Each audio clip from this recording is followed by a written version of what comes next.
Welcome to my cozy little corner. Today, I want to talk about all of the books that live in my head rent free. These are all books that, for whatever reason, just like I think about all the time. I have one more that's not on this stack, so I think that's seven. These are books, not necessarily books I've read recently, but just books that like really stick out to me. Also, it's not necessarily like my favorite books ever. I don't know if there's no 3 stars. They're all like 4 and 5. These aren't necessarily perfect books, but these are books that like once I finished them, I just couldn't stop thinking about them. Before we get into the video, like, subscribe, and hit that notification button. And without further ado, let's get into this video. Okay, I'm not doing anything in any particular order. I think I'm just gonna pull up from the top of the stack. So, first and foremost, I actually finished this quite recently, and that's The Vanishing Half by Britt Bennett. This is the story of two identical twins who both leave the town that they're from, and they take two completely different paths in life. They are both of mixed race or like lighter skinned, and they are both able to essentially pass, and one of them decides to pass to the point where no one knows that she is black at all. Like, she passes fully as a white woman to the point where her husband doesn't know anything. And then the other one goes on to marry somebody who is a lot darker than her, which is important to the story. And it is a multi-generational story, so kind of see how both of those decisions affect their kids' lives, and just the effect of making a choice and what can come out of it. Which I've read The Mothers by Britt Bennett. I think that might be her thing. Cuz The Mothers deals with like making a choice and then like years later how that like choice can affect you. So this was a really interesting way to do that. I don't know. I can't stop thinking about this book. I really like the writing, but there were a lot of things in this book that were unexpected that I ended up really liking. There is a like trans character, and I just found the direction of that story in the way that mostly the way that that trans side character story was written was very interesting. Really liked that. I also, I don't think there's any like specific scenes in this as much as it's like the feeling that this book gave me with the topics that it talked about. Just like I mull over some of the commentary in my head a lot, and yeah, it's a fantastic book. If you have not read this, I highly recommend it. This is actually a YA book, and I read this years ago, but there's just something about this book. Man, this is All the Bright Places by Jennifer Naveen. I love this book. It's been a really long time since I've read this. I think it's like a it's technically categorized as a YA romance. Yeah, Theodore Finch and Violet Markey. And essentially the story starts where these two meet each other because Theodore is talking Violet off the ledge, literally. And the story just goes from there. And it's kind of a romance between them. It's a very it this category of YA romance gives me John Green vibes. I think it's a little bit more serious than some of his books, but like uh the character Theodore, he is going through a lot of mental stuff. Well, both of them are. They're both going through a lot of mental stuff, but specifically Theodore, and I don't want to like spoil it, but he is going through something like mental health wise that at the time I saw a lot of similarities to some things that I was going through. And also the movie on Netflix, by the way, is really good. They do change some stuff, but I rewatched that movie a lot because there, like I said, there's just some stuff about Theodore and some of the choices he makes or the things that he would do because of what's going on in his mental state, that he wasn't really sure. Like, he had no idea what's going on in his head. He just knows like he's different, and some of the things he would do because of that were like I related to it on a very like deep level. So yeah, for that reason, that's why I think about this book all the time. Um for real though, if you haven't seen the movie and you've read this and you liked it, I do recommend it. But the book's phenomenal. Honestly, it's probably time for a reread. Next, we have my favorite historical fiction of all time, and that is In Memoriam by Alice Quinn. This is basically about two London prep school boys who have a very interesting, very close relationship, and it is at the beginning of World War I, and through some events, they end up going to war. And I kid you not, the main character, or not the main character, but one of the boys, swear to God, literally went to war to run away from his feelings from the other boy. It is a queer love story in the midst of World War I. I will say that I think that at this point, if you're going to write something about World War I and World War II, you really got to have something to say. And this really had something to say. This has some of the most beautiful writing I've ever read in my entire life. This has some of the most like beautiful writing about love. It has a lot of commentary about the war and in like the choice to enlist versus being drafted, and whether or not really there is a choice because of the way that like society would treat people who chose not to enlist. Um yeah, this is so beautiful. I think about Eli and what is his name? Henry and Sydney. Their last names got me. Yeah, Henry and Sydney. I think about them all the time. Uh I just truly believe that like if you love a historical fiction that has a romance in it, you have to read In Memoriam. You just have to. It's a must read. Like you can't skip it. I also think that if you are a Song of Achilles fan at all, you have to read this. It has a lot, like, there's a lot of parallels to me, and I think if you like one, like, you will 100% like the other. They both have that gorgeous writing. They both have that commentary on war. They both have a queer, like, romance that I actually kind of feel like their relationships kind of reflect each other. So yeah, if you like one, you'll definitely like the other. So the next book is The Secret Book of Flora Lee. I When I finished this book, I was like, it's good. Like I think I gave it 4 stars. I just for some reason thought it was gonna like enter my brain and then exit my brain, and I still think about this book quite often. This is essentially about two sisters who get sent out to the countryside during World War II. This was like a real life thing they were doing where they were sending kids away from London during like the Blitz and stuff. And I think, yeah, the older sister is 14 and then the younger sister was 5. And they get sent to the countryside to go live with like a different family. And the older sister would tell the younger sister like made up stories to kind of like keep her calm and stuff. The stories they would tell would have like a made up world, like a specific made up world that her sister like made up in her head. And her sister ends up going missing.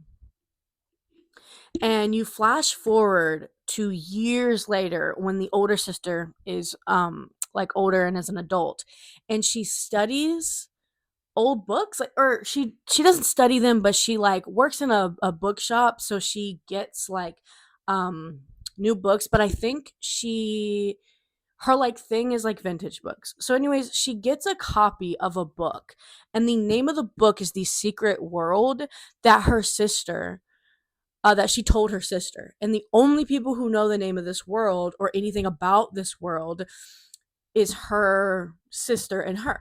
Turns into this big it turns into this big thing where she's like, is my sister still alive? It's been like 20 years. I want to see. And so it goes back and forth from the past and the present, kind of telling you her disappearing and like how they got to that point. But then it goes back to the like present time of her like trying to figure out what the fuck happened to her sister. I think it's because I have a little sister. I think this hit me in the feels. I can relate to having a little sister and like the idea of her disappearing and not knowing what happened. Like I would act the exact same way that this main character acted. I was engaged the entire time. I do not think that I guessed like what was happening. I feel like a lot of times in historical fiction books where it's like the past and the present, they do that quite often, right? Like I noticed that recently. They do that quite often where it's like a dual timeline and it's like past and present, and they'll have them when they're kids and when they're older, and there'll be like a central mystery. This central mystery, I was so engaged the whole time. I was like, what? Like, really, what's going on? Because I almost was like, is this magical realism? Like, I almost for a second was like, I know it wasn't, but I was like, is this world real? Because I cannot figure out how we got here. You really like historical fiction and you like books about writers or like books about books, I highly recommend. Highly recommend. The God of the Woods. Yeah. The God of the Woods by Liz Moore. This either came out last year or the year before. I This book took me by surprise. She a little chunky. Do you see how big that is? Yeah, she a little chunky. This book single-handedly is the reason why I love like literary thrillers. It's technically called a thriller, like it's categorized as a thriller, but I don't think it's like fast-paced enough in my opinion to be categorized as a thriller, and it's also quite deep. Like there's I feel like it goes into the characters a lot more. Um Basically this is about a summer camp, and again it's dual timeline, and in the past the summer camp's owner's daughter went missing. Years later, the son the son of same family also goes missing. You're kind of getting two mysteries at the same time. It yeah. This book I think about all the time because this is what made me realize I liked literary thrillers. It made me realize that like, and I talk about this a lot and I'll talk about it again in one of the other books, but I have kind of a negative connotation around thrillers. I feel like sometimes they can just feel like they're a twist for the sake of a twist, and like it's just like trying to freak you out and like jump scares, and like I'm just way more of a character driven reader. I know like I think my boyfriend is the opposite. But I like really have to feel attached to a character to care at all, and I really feel like I was so attached to these characters. And the reason why this lives rent free in my head is because every time I think about picking up a thriller, I look to find books that feel like this. Because, like, this is what I want my thrillers to feel like. It's really slow. Like, I will say that if you cannot do slow, don't read this. It is really slow, but I loved the slow build. I loved how it built on itself. I loved how, like, everything felt intentional. I love how deep you got with some of the characters. There's like a good bit of characters in here, and like just how deep it gets with all these different characters. I just really enjoyed. Um and I really love the setting. Like this like summer camp setting. I think it's set in the 80s. This summer camp setting, I love it. When written well, I love it. Before we get to this one, I have one that I don't have a physical copy of yet. And this is the most recent read out of all of these. This is the one that I cannot stop thinking about. So much so that I went ahead and picked up one of his next books or his other books because I just like, oh, other like literary thriller I was talking about. And that is All the Sinners Bleed. Mm, I need a physical copy of this book so bad. I loved this book. book. It's a book about a black sheriff in a small southern town, and he is chasing a serial killer. On paper, that doesn't really seem like something I'd care too much about. Like, I think because I know how S.A. Cosby, I heard from the grapevine of how S.A. Cosby writes his thrillers. I was like, okay, with that concept and the way he writes, I'm gonna love this.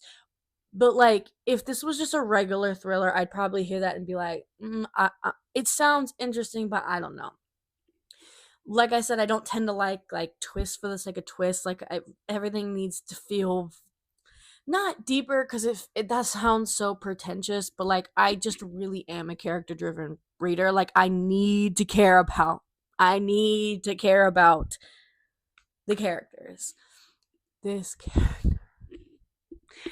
this sheriff in this book is the reason why this lives rent free in my head. I think about him so often.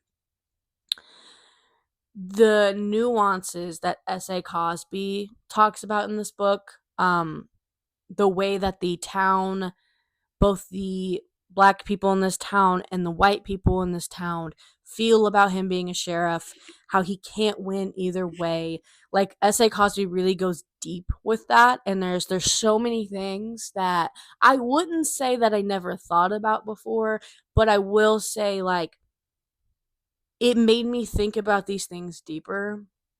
Oh, I loved it. I loved it so bad. And there's also like a bunch of little things too that, like, weren't maybe like a main theme, but they were interesting. Like, I liked his relationship with his dad. His dad used to be an alcoholic and now he's a lot better, but it took like the mom, like his wife dying for him to get there. And so you get a lot of commentary on their relationship with each other, and how, like, the dad's just kind of like, I'm old, I made those mistakes, like, it's in the past, but the son is still reeling with the way that he grew up. Like, cool, you're not like that anymore, but like, I still had to deal with it. I loved that. There is kind of, saying it's a love triangle is like giving it too much credit. There is kind of a love triangle situation in the book, but not really.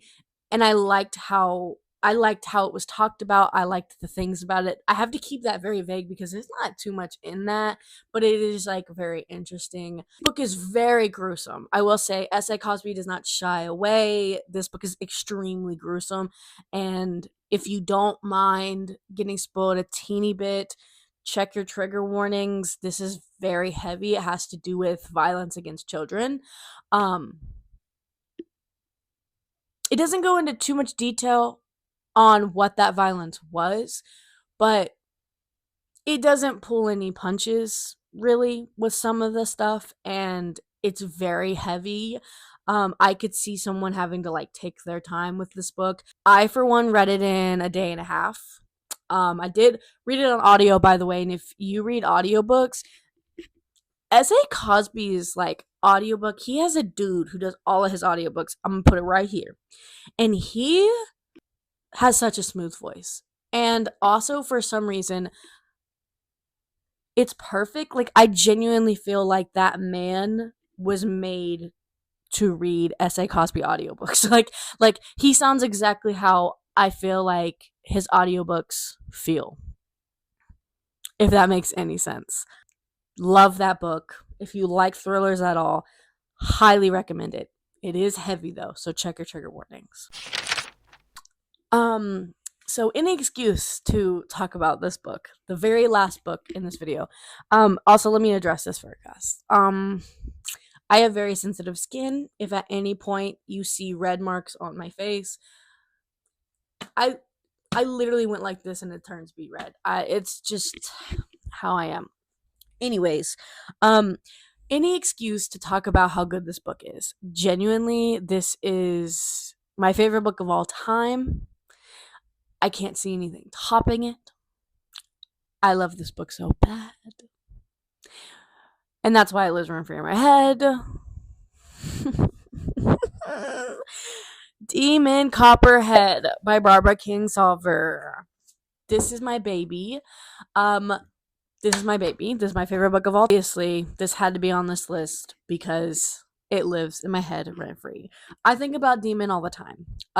This is basically a retelling of David Copperfield, but it is about a boy named Demon, a redhead boy named Demon who grows up in the Appalachian South, and it goes through his entire life from when he was a little boy. I think it even talks about him, like his mom being pregnant with him, up into when he's older. One of my favorite things in books is being able to follow one character for a long period of time.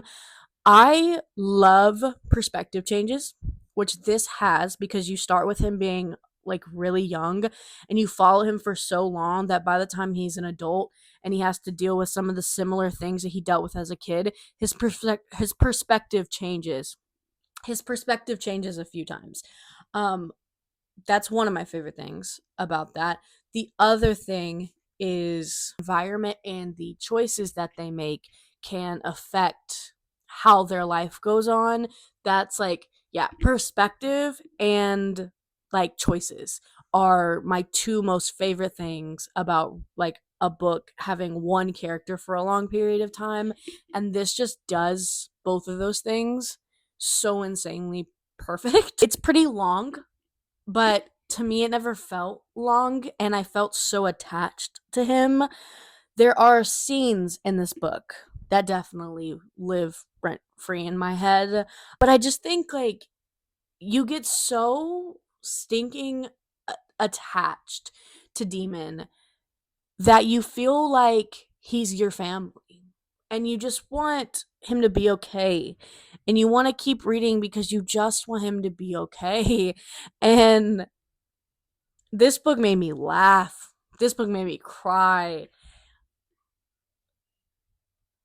I think there was one point where I was literally sitting at work, or not sitting at work, but I was working. I work in a warehouse, and I sat down because I was just like, if I don't sit here and try to hold these tears in, I will literally be crying in this warehouse, and people will be like, what the fuck is wrong with you?